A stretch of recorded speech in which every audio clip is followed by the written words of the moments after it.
नमस्ते दोस्तों। आज हम लोग पढ़ेंगे Cauchy's integral formula for derivative of the analytic functions. अब ये क्या होता है, चलिए इसको देखते हैं। हम लोगों ने कॉचीज इंटीग्रल फॉर्मूला पढ़ा हुआ है। Cauchy's integral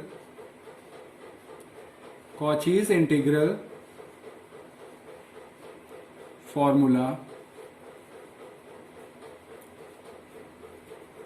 Cauchy's integral formula क्या होता है कि integration along C F Z upon Z minus Z naught d z equal to 2πi into f Z naught. ये हम लोगों ने पढ़ा था।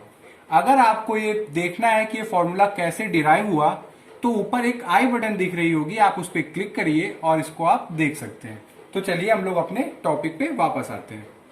ये फॉर्मूला था कॉचीज इंटीग्रल फॉर्मूले का। अब अगर मान लीजिए कि यहाँ पे जो पावर 1 है यहाँ पे पावर 2 हो जाए, यानी कि कहने का मतलब कि integration along C F z z minus Z naught का होल स्क्वायर डी जेड। तो इसको कैसे सॉल्व करेंगे, ये है। या अगर integration along C F z z minus Z naught का होल क्यूब डी जेड आ जाए तो इसको कैसे सॉल्व करेंगे।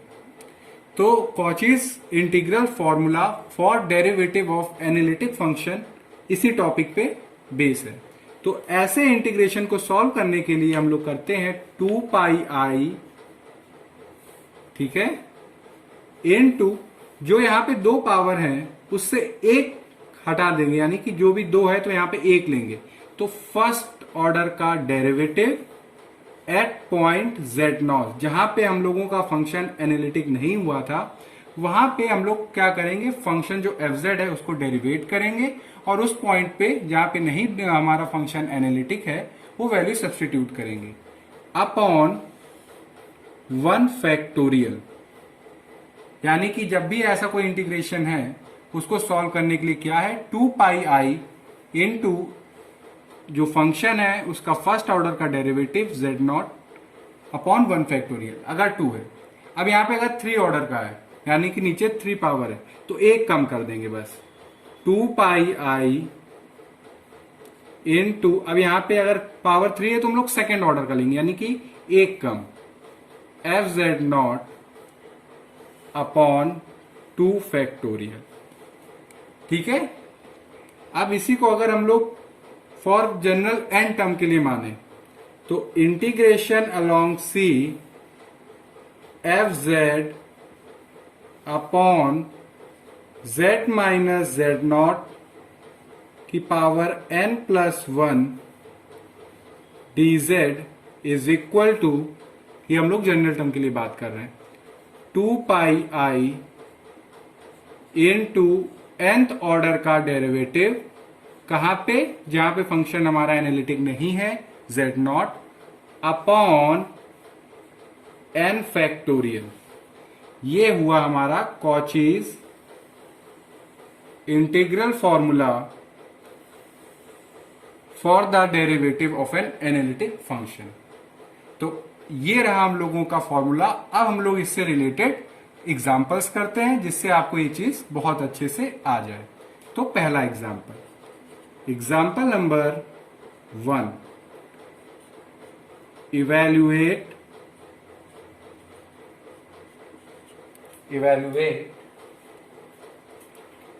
अब हम लोगों का दिया हुआ है कि integration along a closed curve e की power 2z upon z+1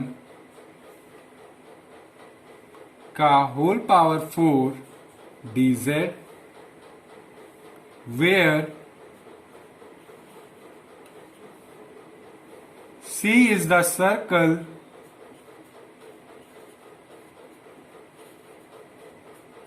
mod z equal to 3। हम लोगों को इसको सॉल्व करना है। तो देखिएगा, हम लोगों ने इससे पिछले वाले वीडियो में कॉचीज इंटीग्रल फॉर्मूले से रिलेटेड बहुत सारी प्रॉब्लम्स की थी। उसमें मैंने बताया था कि जब भी कोई भी कॉम्प्लेक्स इंटीग्रेशन का इंटीग्रेशन करना हो सॉल्व, तो हम लोगों को सबसे पहले आर्गन प्लेन में वो जो हम लोगों का कर्व है उसको ड्रॉ करना चाहिए। तो हम लोग आर्गन प्लेन बनाते हैं। ये रहा हम लोगों का रियल एक्सेस और ये रहा हम लोगों का इमेजिनरी एक्सेस। ये सर्कल है, सर्कल का सेंटर है 0 और रेडियस है 3 -3 3 -3। अब इसको हम लोग ड्रॉ कर देते हैं। ये रहा हम लोगों का सर्कल, ठीक है। अब देखिए कि सर्कल के अंदर या सर्कल की बाउंड्री पे कोई ऐसा पॉइंट तो नहीं है जिसकी वजह से हम लोगों का फंक्शन एनालिटिक नहीं हो पा रहा है। तो वो दिया हुआ है कि हम लोगों का फंक्शन z इक्वल टू -1 की वजह से एनालिटिक नहीं हो पा रहा है। तो अब लोग यहां पे यूज करेंगे कॉचीज इंटीग्रल फॉर्मूला, ठीक है। तो हमने कॉचीज इंटीग्रल फॉर्मूले के लिए कैसे फंक्शन सेलेक्ट करते हैं वो देखिए। टेकिंग, हमने बताया था पिछले वीडियो में कि जब भी हम लोगों को फंक्शन सेलेक्ट करना हो तो जिस पार्ट की वजह से हम लोगों का फंक्शन एनालिटिक नहीं आ रहा है उसको छुपा के जो बचेगा वो हमारा फंक्शन।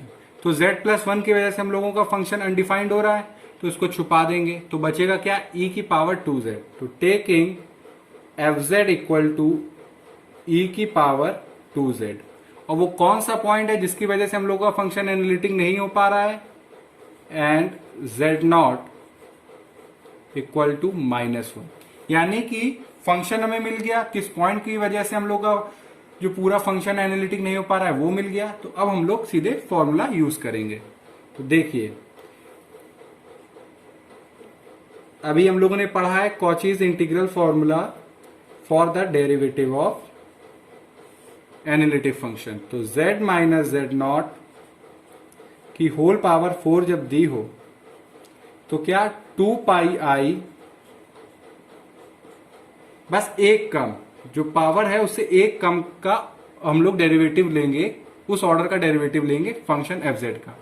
तो यहां पे हम लोग लेंगे थर्ड ऑर्डर का, लेंगे किस पॉइंट पे, जहां पे हम लोग का डेरिवेटिव नहीं है, z0, और नीचे फैक्टोरियल 3 फैक्टोरियल। ये आ गया। अब हम लोगों के पास वो सारी चीजें हैं जिससे हम लोगों को फॉर्मूले में पुट करनी है। तो सबसे पहले हम लोग क्या करेंगे, ये जो फंक्शन है इसका ट्रिपल ऑर्डर का डेरिवेटिव निकालेंगे। तो नाउ डिफरेंशिएट करेंगे इस फंक्शन को fz को फर्स्ट टाइम में। तो ये आएगा 2e⁻²z। फिर से एक बार इसको हम लोग डिफरेंशिएट करेंगे तो सेकेंड ऑर्डर में आने के लिए, तो ये आएगा 4e⁻²z। हम लोग को थर्ड ऑर्डर का चाहिए डेरिवेटिव, तो एक बार और डिफरेंशिएट करेंगे तो आएगा 8e⁻²z। हम लोगों को वैल्यू पता चल गई, किसकी वैल्यू नहीं, हम लोगों को फंक्शन का थर्ड ऑर्डर का डेरिवेटिव पता चल गया। अब z0 पॉइंट पे थर्ड ऑर्डर का जो डेरिवेटिव है उसकी वैल्यू देखते हैं। सो ये जो ट्रिपल ऑर्डर का हम लोगों का डेरिवेटिव आया है, इसकी z0 पे जो वैल्यू है वो देखेंगे, क्या है, -1 है हम लोगों का। तो 8e⁻², ये आया। अब हम लोग ये सारी चीजें कहां पुट कर देंगे, इसमें। ये इसका नाम दे दिया हम लोगों ने first. Substituting in equation first we get. अब ये सारी वैल्यू जब हम लोग इक्वेशन फर्स्ट में सब्स्टिट्यूट करेंगे तो देखिएगा आप, fz की जगह हम लोग लिख सकते हैं e⁻²z, z0 की जगह हम लोग लिख सकते हैं 1, यानी कि -1 आया ना, तो माइनस माइनस हो जाएगा प्लस, क्योंकि यहां पे क्या है minus, plus 4dz equal to 2πi, हम लोगों ने अभी वैल्यू निकाली है ई की पावर -2 अपॉन 3 फैक्टोरियल। अब इसको हम जब सॉल्व करेंगे तो आएगा 8 पाई आई अपॉन 6। 8 पाई आई कैसे, यहाँ पे 6 आएगा, 3 फैक्टोरियल होता क्या, 6, 2 से 1 कट जाएगा तो आएगा कितना, 3। तो 8 अपॉन 3 पाई आई ई स्क्वायर, ये आ गया हम लोगों का आंसर। तो हम लोग Cauchy's integral formula for derivative of analytic function का यूज करके हम लोगों ने कैसे, अगर डिनोमिनेटर में कोई पावर है उसको कैसे सॉल्व करेंगे वो सीखा। अब हम लोग सेकेंड एग्जांपल लेते हैं।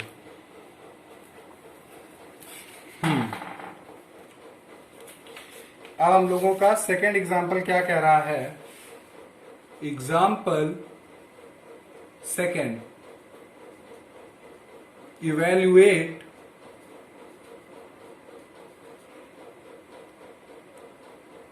integration along C sin Z upon Z minus pi by 4 का होल क्यूब and C is modulus Z minus pi by 4 equal to 1/2। ये क्वेश्चन दिया हुआ है। अब हम लोगों को इसको सॉल्व करना है।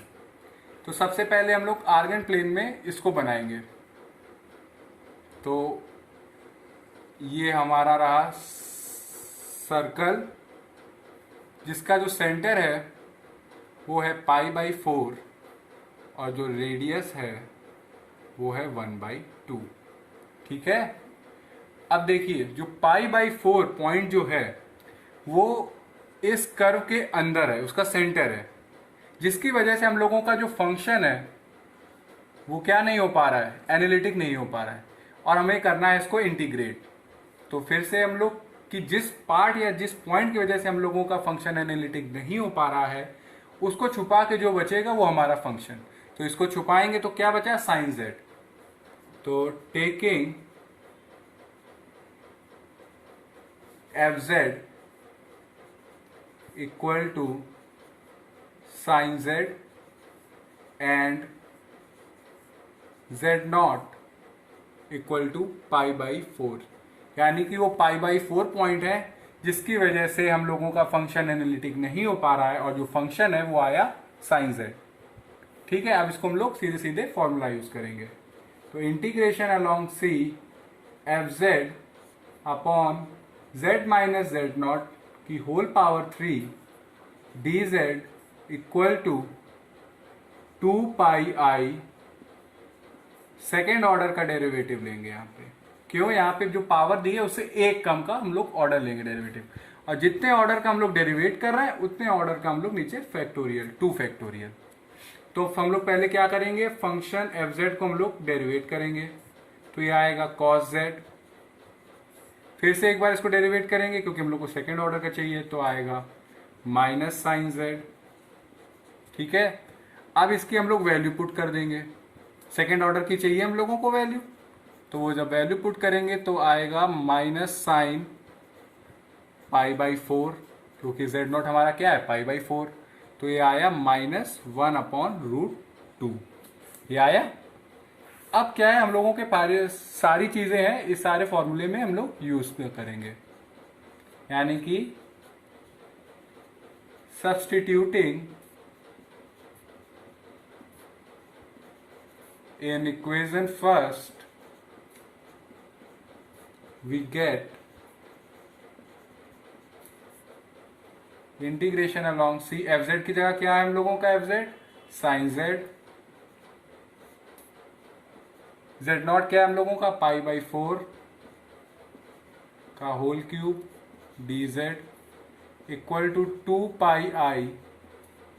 अभी हम लोगों ने फंक्शन की सेकेंड ऑर्डर की डेरिवेटिव निकाला जो आया माइनस साइन जेड, और जिस पॉइंट पे हम लोगों का फंक्शन एनालिटिक नहीं, जब वो वैल्यू सब्स्टिट्यूट करी तो आया माइनस 1/√2 इंटू 2 का फैक्टोरियल, तो ये 2 से 2 कैंसिल हो गया, तो ये आया माइनस आई पाई अपॉन √2, और ये आ गया हम लोगों का आंसर। यानी कि हम लोगों ने इन दोनों फॉर्मूलों से ये सीखा कि कैसे अगर डिनोमिनेटर में अगर ज़्यादा पावर आ जाए तो ऐसे वाले इंटीग्रेशन को कैसे सॉल्व करेंगे, यानी कि for the derivative of analytic function का आज हम लोगों ने टॉपिक पे पढ़ा। तो अब हम लोग बात करते हैं एग्जाम्पल नंबर 3 की। अभी तक हम लोगों ने जितने भी प्रॉब्लम्स करी हैं कॉचीज इंटीग्रल फॉर्मूले में, उन सब में ये सबसे मेरे हिसाब से सबसे इंपॉर्टेंट है। तो चलिए इसको हम लोग समझते हैं। अब देखिए इसमें क्या दिया हुआ है कि evaluate integration c d z upon z square plus 2z plus 2 where c is the square having vertices at 0, 0, -2, 0, -2, -2, 0, -2 oriented in anti clockwise direction. तो सबसे पहले हम लोग क्या काम करेंगे, एक आर्गेंट प्लेन बनाते हैं। अब सारे जितने भी इसमें जो पॉइंट्स हैं ये सारे हम लोगों के थर्ड और फोर्थ में दिए हुए हैं, तो हम लोग थर्ड और फोर्थ वाले को ही ज्यादा ढंग से बनाते हैं। ये हमारा रियल एक्सेस, और ये हम लोगों का रियल एक्सेस, ये हम लोगों का इमेजिनरी एक्सेस। अब पहला क्या पॉइंट दिया हुआ है 0, 0, तो ये हो गया 0, 0। फिर दूसरा है -2, 0, तो एक ये हो गया -2, 0। इसको दे देते हैं a, ये हो गया b। अब है -2, -2, तो -2, -2,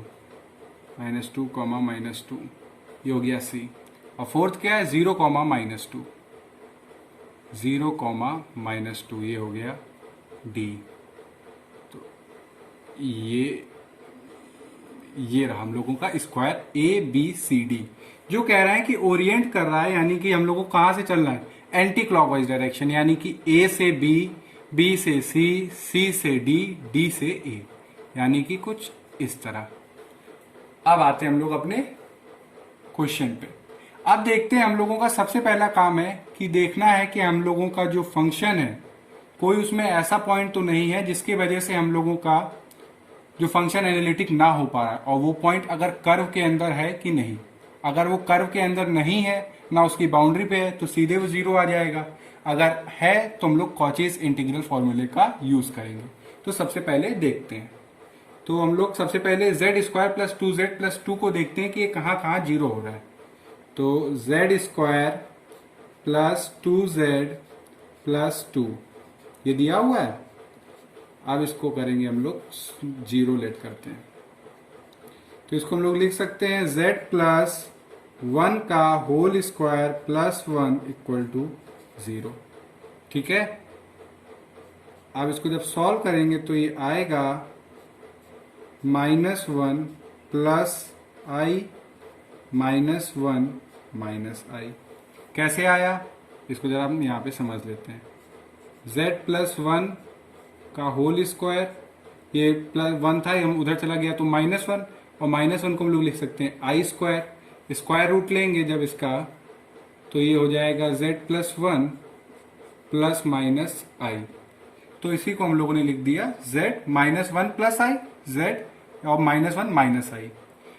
जो अल्फा को हम लोग मान लेते हैं -1 प्लस i, और बीटा को मान लेते हैं हम लोग -1 माइनस i। ठीक है, हम लोगों ने अल्फा बीटा माना। तो ये जो हम लोगों का ये क्वेश्चन में दिया हुआ है fz को हम लोग क्या लिख सकते हैं, यानी कि ये जो z square plus 2z plus 2 है, ये है क्या basically z minus alpha z minus beta. यही तो है हम लोगों का फंक्शन।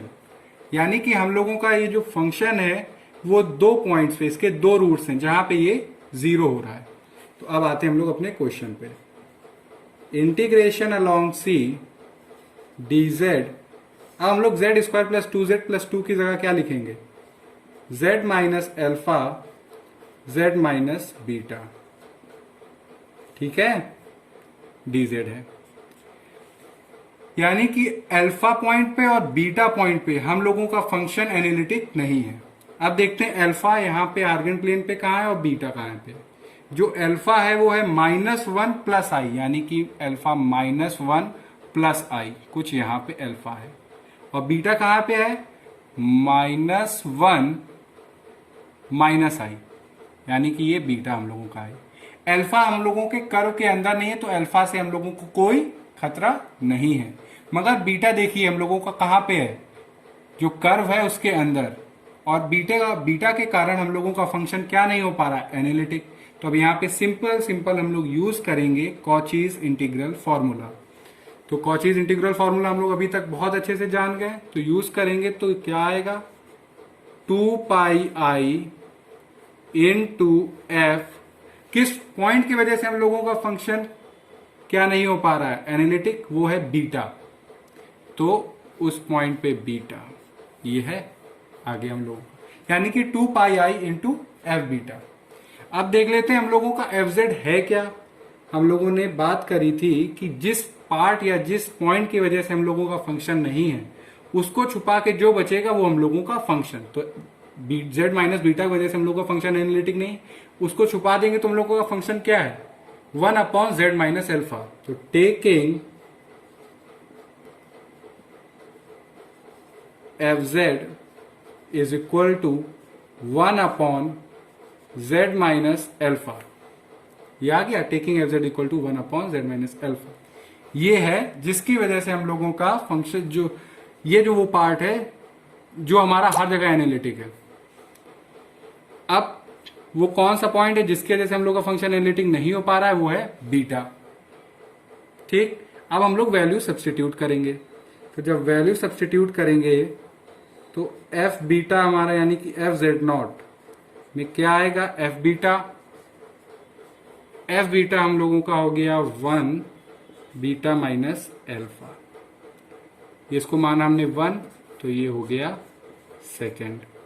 ठीक, अब substitute equation second in first, we get, यानी कि जो वैल्यू आई है वो हम लोग इसमें सब्स्टिट्यूट करेंगे। तो integration along c d z, अब आप अल्फा बीटा की जगह आप जो फंक्शन है उसको ओरिजिनल लिख दीजिए।